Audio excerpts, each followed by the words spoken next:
Hi guys, welcome back to my channel. My name is Janet, and on today's topic it's a bit different from what we've always been doing on the previous episodes. Today I want to share with you my career path.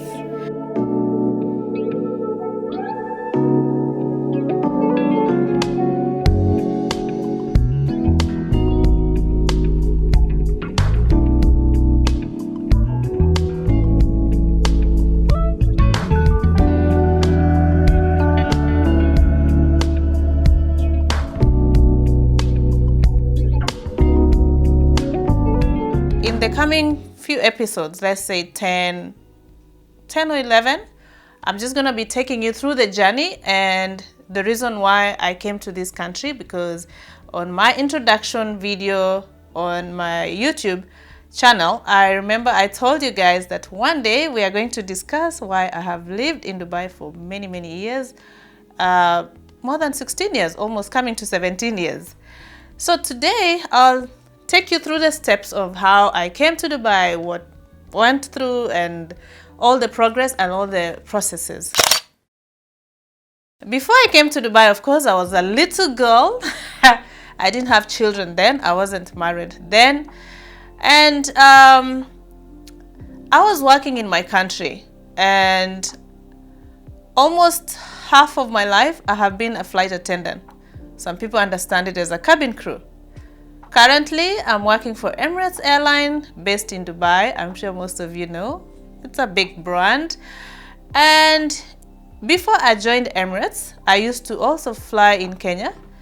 And the airline I was flying in Kenya for was British Airways franchise. So I'll take you through the journey of how I got the job with the British Airways franchise, how I got the job with Emirates Airline, and how I ended up being in Dubai. Guys, if this information will resonate with anybody, and if you want to know more and later on to get to know the interviews of being a cabin crew and being a flight attendant, please subscribe, put notification notes, share with your friends, and like my videos. In the year 2002, that time I was working as in a small company. It was a security company. We used to supply security services to companies, yeah. So I was working for them as a secretary cum receptionist. And of course, like any one of us, sometimes you get a job that does not really reflect what you want. So in that process, I always, since I was young, since I was a little girl, I remember in our village, we used to look at the aeroplane and we were like, hello, please next time when you're coming, throw some bread, bring some bread for us. And I kept telling my parents, you know, one day I want to work in the aeroplane. And they're like, okay. So I kept having this manifestation all along since I was young. I started at a very young age when I started understanding about aeroplanes. And in that process, of course, went to school, went to secondary, college, and all that. And then I went to the capital city of Nairobi and doing small courses here and there. And then I landed my job as a secretary and receptionist. But I wasn't really happy because my mind, my head still wanted to work in an aeroplane.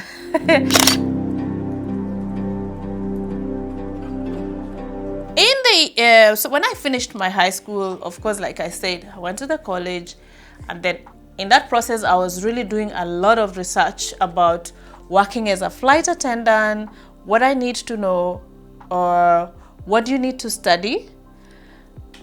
But most of the websites, because I checked a lot of airline websites, the major airlines in the world, and most of them wanted just a high school qualification, you know. And of course, in their interviews, they will say that they will do English tests to make sure that, you know, you have a communication, you know, intelligence, and added advantages, other languages. So I speak Swahili, I speak Kalenjin and English. I started applying for airlines when I was working in the other company as a secretary. And those days, remember, there was nothing like online. In 2002, there was nothing, you know, you just have to write print your CV, write the cover letter, handwritten, or you can type it, put it in the post, put the stamps, That's how far we've come. There was nothing like, oh, put your CV online or blah, blah, blah. Except Emirates, actually. I remember Emirates used to have online application. And they were still giving an option of, you can still send it your application through the post. But mine, I opted for online application for Emirates. The other airline, I applied basically almost all airlines. I remember when I went to post my letters or my application, there were about maybe 30 or something. That's how serious I really, really wanted to be a flight attendant, come cabin crew, you know. And then in 2002, Emirates called me for an interview. And I remember those days, they used to come to Kenya like 4 times in a year to come and interview. It was by invitation only. There are some countries that they do walk-in interviews. But in Kenya, they used to do by invitation only. Hey, can you imagine? You're getting an email saying that you've been invited for an interview by Emirates. It was just a dream. At least it told me that somebody has seen my CV and somebody has liked me. I was so excited. I remember I had a friend called Lucy. She used to fly for Kenya Airways. And I went and I said, Lucy, Emirates has invited me for an interview. Please advise. What should I do? How should I dress? Blah, blah. I was panicking, excited, mixed reactions. And Lucy took me through, like, this is how you need to dress up. Of course, Emirates gives you, you know, the guidelines on what you need to wear when you're going for your interview. But then that time, you know, it's a big company. I don't know. So I had to ask my friend. She advised me, you need to buy this kind of dress. You need to wear like this. You need to make your hair like this, blah, blah, blah, blah. And it really helped me, you know. She kind of opened my mind. And shout out to Lucy. Thank you. And Lucy now is in Qatar, you know, not Qatar Airways. She lives in Qatar. Yes, and she worked for Qatar Airways, but then she left and now she's doing her own things and she's doing very well in Qatar. So thank you, Lucy, for helping me. And that's where we are here for, as friends, you know, support one another. When you need somebody, when you feel like somebody needs help with anything, you know, advice that you can give, just give it free. So anyway, what happened is I went for this interview, right? Emirates. So the day for interview came. I wasn't very ready because I was panicking. And then we were doing the interviews in the hotel. You know how many people are there? Invited and uninvited. It was just chaos, like outside. So they kept checking the letters. Have you been invited? Yes. So you go inside. In one room, we were about 200 people. So they do in batches, yeah? They do interviews in batches. And they take you through what I was telling you, English, comprehension, teamwork, team talks, you know, how you guys interact in the team. I passed through the first process because every stage, they kick you out if you don't pass. So you go to the next stage and then you go to the next stage. The third stage is where I failed. Oh my God. I cried. I think I cried blood. Oh my God. I just couldn't believe. I felt like, you know, my dreams have been shattered. I went back home. I told Lucy, oh my God, I didn't make it. And I felt really bad. You know, when you fail an interview and you really wanted this job, not only because of money or what, but it's something that you've always wanted. You know, you feel like your world is just finished. Anyway, Lucy encouraged me again. I said, oh, Chemu, you know, they call me Chemu. Oh, you shouldn't worry. It's okay. You know, Emirates always comes here. Raymond, you're laughing.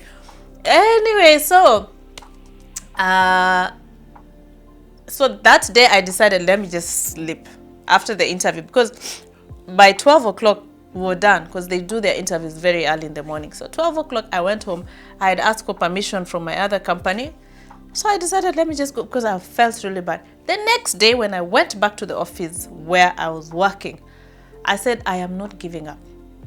And that's me, guys. I never give up. When I want something, I'm a go-getter until I get it. Fake it till you make it. Is that what people say? But I am a fighter. I just go for what I want, and I assure you 100% I always get. It's about determination, okay? So I went back to the office and reapplied again, including Emirates that failed me yesterday. I sent my CVs, went to post office, and I said I am not giving up until the day I get in the aeroplane. Now, where I live in Nairobi, we live near the airport. So every time you see aeroplanes landing, and every time I see Emirates, you know, with their flag on the wings, on the tail of the aircraft, I just love it. And I kept telling my friends, one day I'm going to work in that aeroplane. And they were just, some of my friends were just like, haha, you know, like, keep dreaming. Dreams are valid, right? And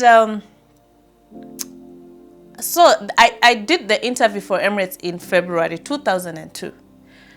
2002, in April, British Airways franchise based in Kenya called me for an interview.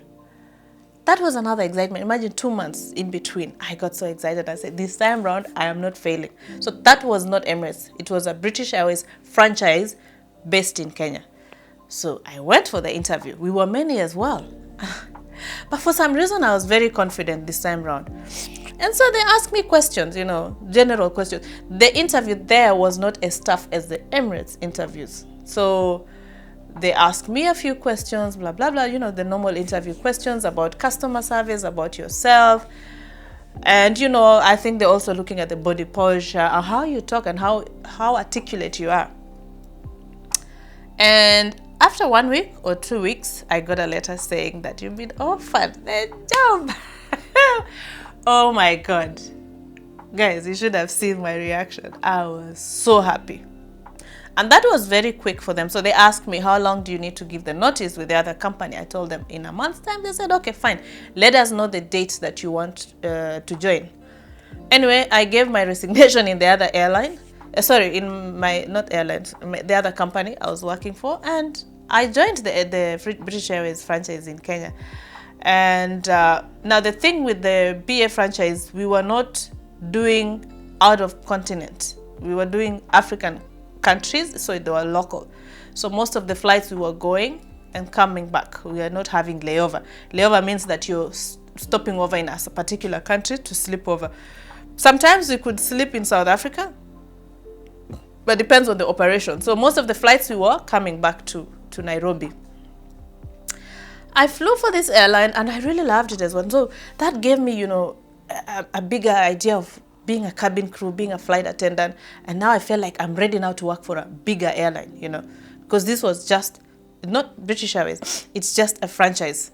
With the British Airways franchise, we were doing local flights. So I felt like, I'm still not satisfied. I still need to go. I still need to join Emirates. I don't know why my mind was just Emirates, Emirates, Emirates. And that's one thing that I need to tell you guys. Whatever you manifest in life, when you have faith and you're strong in it, it will actually happen.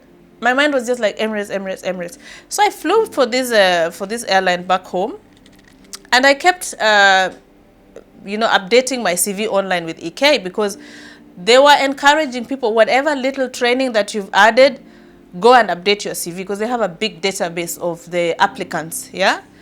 So I kept, whatever training I do, even if it's just some computer package or something, I add it. Anything to do with the community, I add it.